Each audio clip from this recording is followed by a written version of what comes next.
Hey y'all, and welcome to the Mr. Maple Show. I'm here with Matt, my brother Matt, and Sean. Sean, my brother from another mother. It's good to have you in the video. Glad to be here. Y'all, this is Kuboto Garden Part 2. If you haven't seen Part 1, go check that out. The Kuboto Garden is one of the most beautiful gardens in all of America. It's in Seattle, Washington, and this place is a Japanese garden with a lot going on and a lot of color and a lot of flair. Yeah, we were here with the North American Maple Society. We actually shot a podcast with them with Don Brooks. So as soon as you finish watching this video, go over and check out that podcast with Don Brooks and Part 1. If you can't get enough of Kuboto Gardens, Don has put his input on this place. He's such an influential guy here, and this is one of my all-time favorite Japanese maple gardens. What I really like is when talking to Don, he used this term called cram spacing. So when you look at this, you can see everything, it just wasn't thrown in, but he had this idea of in nature, things grow together, things grow close. So he intentionally had things in this garden growing together, growing close, but there's still the methodical arrangement of the plants. So there's this great mix. You really feel like you're in nature, but it was also planned. Yeah, I love that. It also allows less space for weeds, for plants that are invasive to come in that you don't want. You've got something in every space, so there's not a lot left for the things you don't want. And the colors in this place are just impeccable. It's one of my all-time favorite gardens. It has a little bit of everything you want, whether it's walking space, whether it's getting lost in nature, whether it's specific cultivars. There's outstanding plants of ginkgos, maples, conifers. Everywhere you go in this garden, there's something new to check out. I mean, this is a city garden. It's owned by the city of Seattle. Which is crazy. And so you have to find a way to make this low maintenance. This cram spacing was a great way to be able to provide low maintenance gardening, but have beautiful plants out there here in the garden for everyone to enjoy. And you'll see some photos mixed in here. Some of these photos you'll see are actually shots from 10 years ago when Matt and I came and visited 10 years ago. And so you may see some shots what they look like 10 years ago and some shots from what they look like today. The moving video, that's today, and the actual static photos, those are actually from 10 years ago. I really liked all the paths through this garden.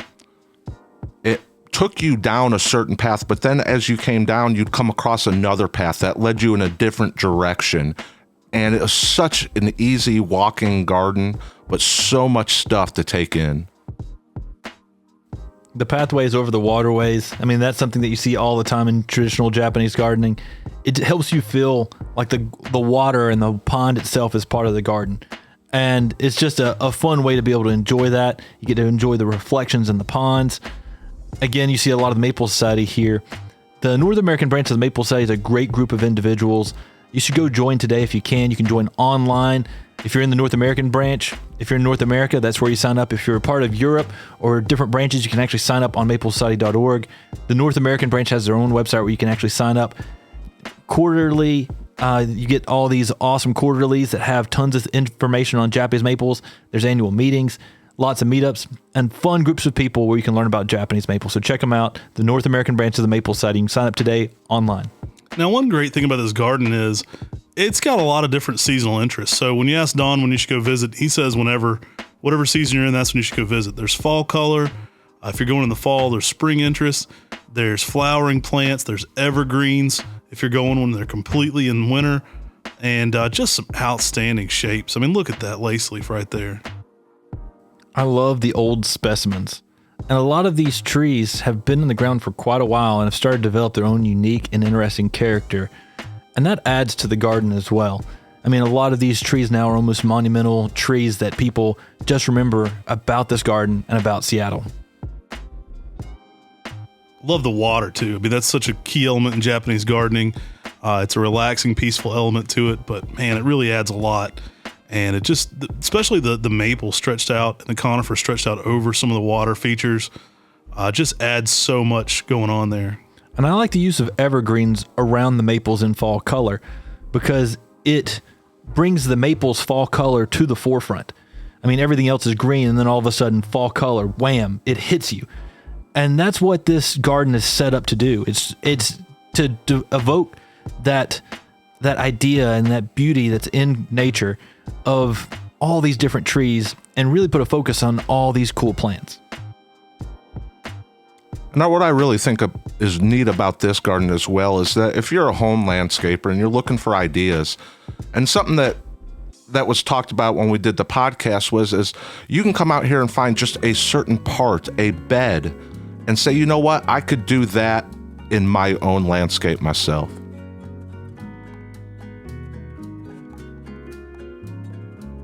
I really like how it's not flat. That there's levels to this garden. There's somewhere you're below and you're looking up into the trees. Then there's points where you're standing at a higher elevation looking down at the bed, and that's really cool.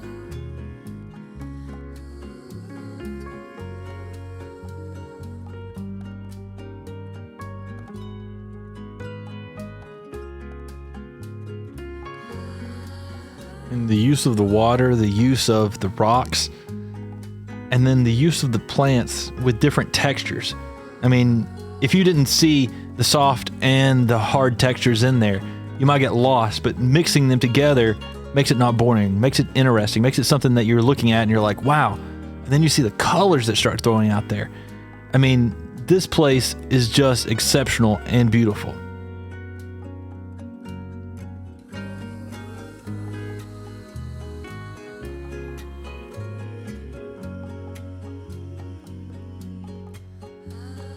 I love the pathways too. There's so much to be said about a garden that takes you, kind of on the stroll where you're supposed to go. It takes you to all the great plants. You can kind of just follow the tour there. Now, there's so many different little areas you can kind of get lost in too, so you can kind of find different pathways to travel on. We were staying a little bit away from the group. We had the North American maple side of here, so we were kind of following our own path a little bit and getting away from the group just to kind of show you what this garden looks like.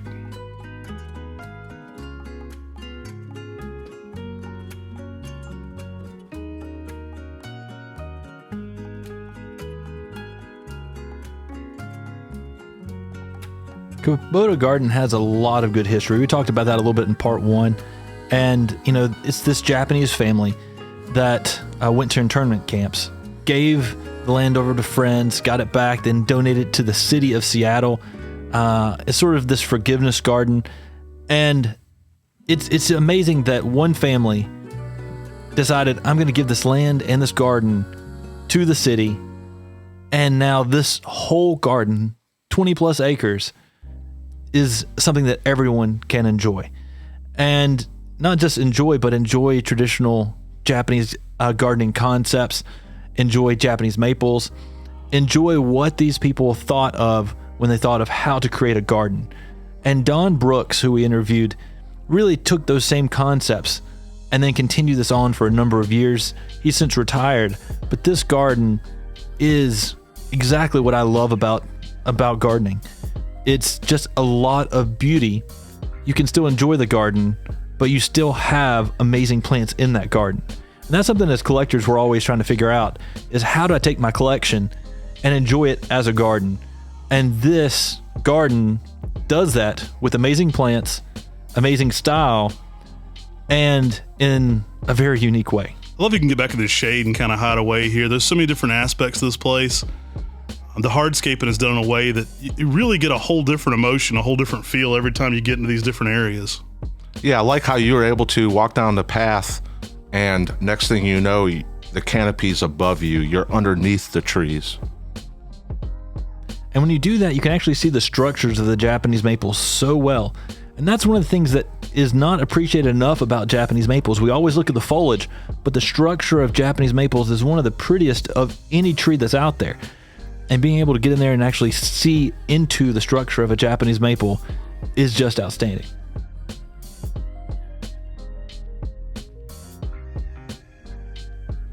And something I think is really special about this garden is that for anyone that wants to visit it, there's no admission fee. This is open and free to the public.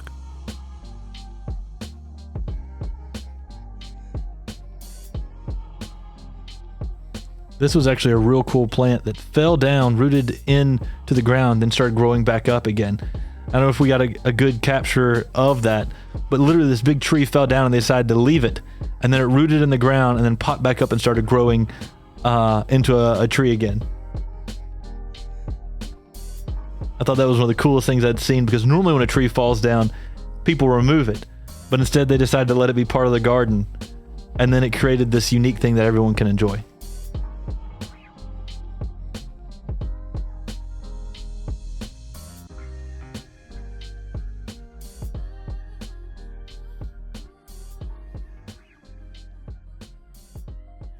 One of the casualties there of a fallen branch took that out. They keep shaping this tree to have more unique habits to it. I'm sure. Look at this beside it too. I love the mimicry, the kind of the way it mimics that growth you see there.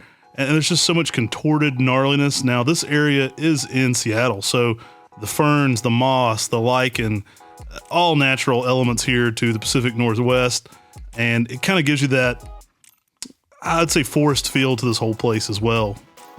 And this blue Atlas cedar was just massive. I mean, the size of the trunk on the inside, I mean, it was just crazy. And then just getting to be able to go inside and look at that, that's just one of those fun things, to look at the structures of plants. I mean, they're so unique architecturally, and it's just one of those things just to go in and just really just capture those moments.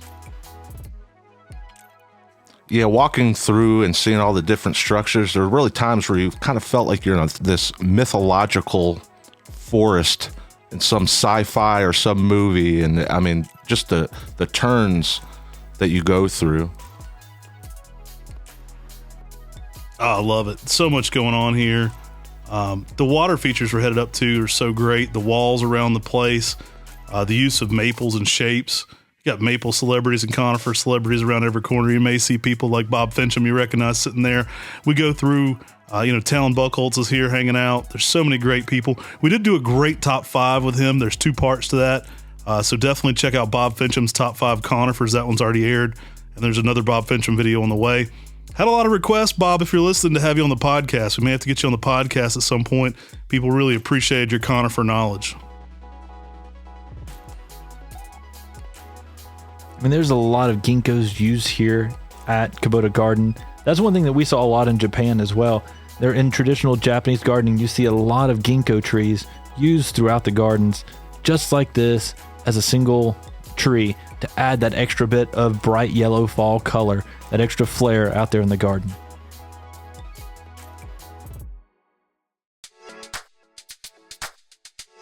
What I also liked about this garden was there's a lot of cultivars out there, but there's also a lot of just species out there that you get to see. It may not have a cultivar name to it, but you get to see these mixed in all together. It's really, really cool.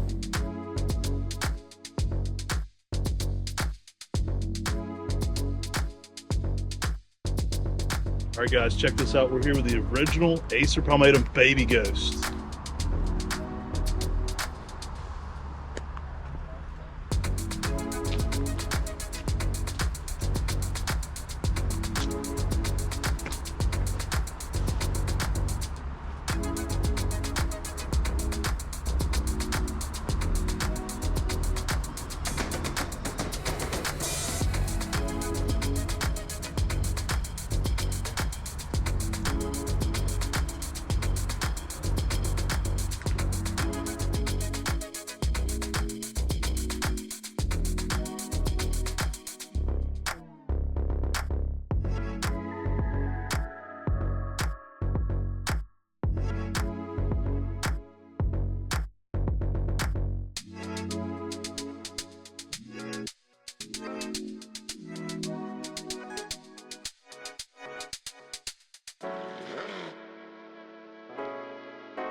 Here's one of the shots of the Mei Kujaku that's there. That was actually a shot. It's just one of those plants that's just a huge specimen there.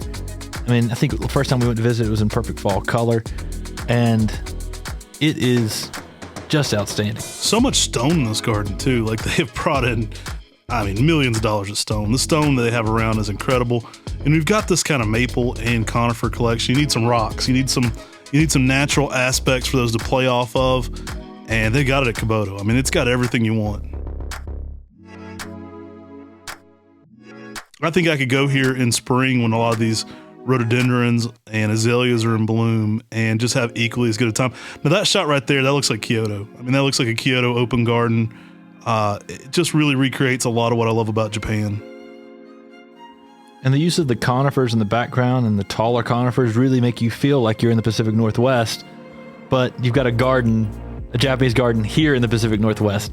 So, I mean, it is so next level what Kuboto Garden does.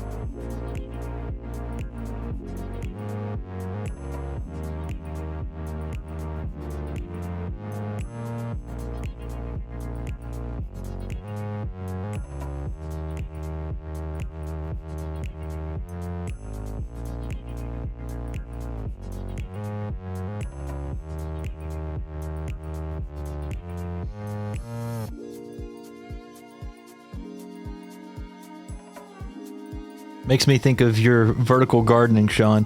All those tall trees out through there. How important that is to just draw your eye throughout the landscape.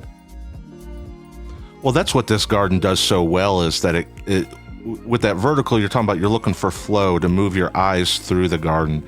And this garden is set up so well that your eyes, and not just your eyes, this garden moves you through itself, where you're going to say, what's that? What's that? And you're going to just keep walking and keep going through it, and there's something new around every corner.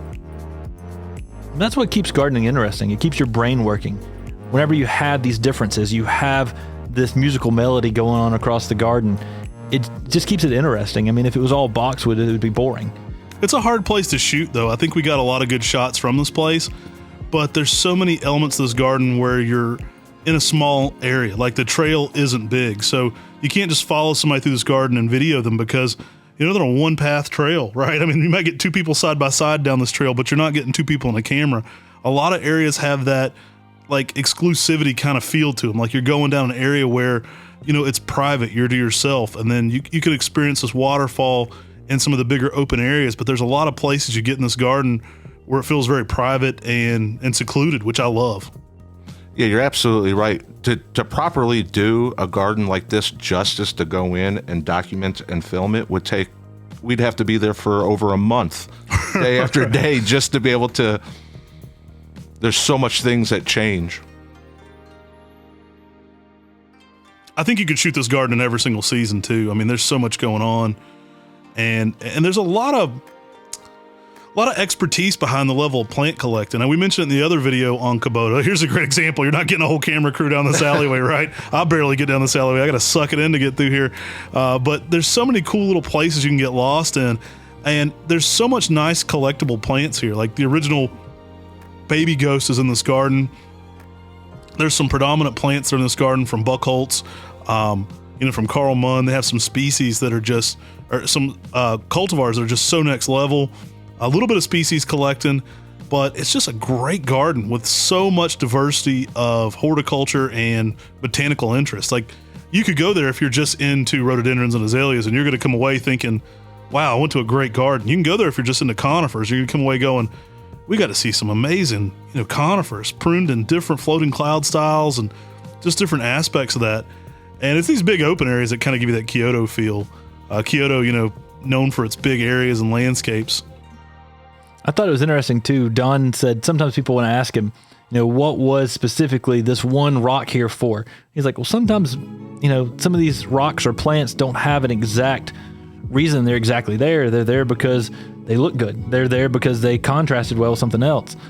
And that it's more about a consistent theme across the entire garden rather than each individual piece in the garden itself. And sometimes we overthink gardening. I mean, gardening is meant for enjoyment and meant to go out there and have fun.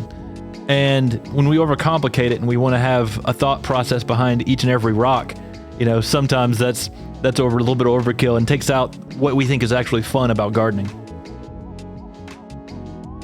Yeah, this garden's kind of like the mullet of gardens. It's business in the front and party in the back. There's a part of it where everything is controlled, where it looks like it was put there, but then there's also that wild aspect to it. I love it. It's controlled chaos at its greatest. I love this place. It's one of my all-time favorite gardens. It's got so much going on. And like we said, you could spend 2 weeks here and not really capture every single thing about this place. The viewpoints are so different from every angle, and you can really enjoy the same view in different ways from different viewpoints in different rooms across the gardens. And it is just well thought out, but also something that is just it's a living art. I mean, if you ever get a chance to go visit Kuboto Garden, I highly recommend it. I mean, it is one of the next level gardens that you can find in the United States. And join the Maple Society. Here we got Talon Buckholz, Marcus Turbeville in front of him walking down the hill. A lot of cool, friendly faces. This is actually from our tour in 2011. We spoke at the Maple Society meeting. Goofy Matt without a beard. Probably the last time I didn't have a beard was in 2011 at this meeting. I'm ashamed to say.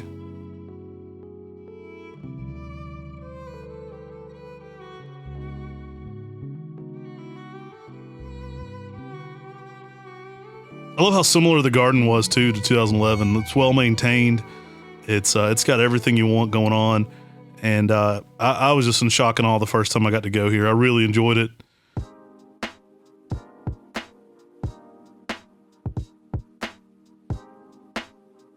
It really looked very, very similar. The plants got bigger.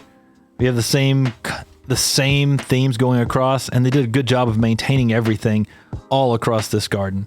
It was fun to get to go and see, some of these exact spots of memories and photos that I enjoyed throughout the years. Here we're coming up here on a shot that I really loved of this garden, but specifically that bright orange weeping Japanese maple.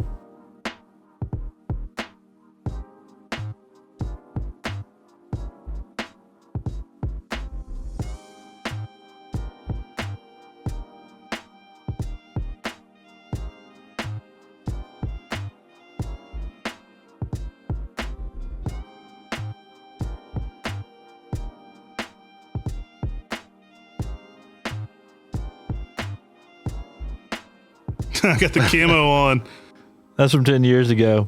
Thanks y'all so much for watching. Take care. God bless. Have a great day.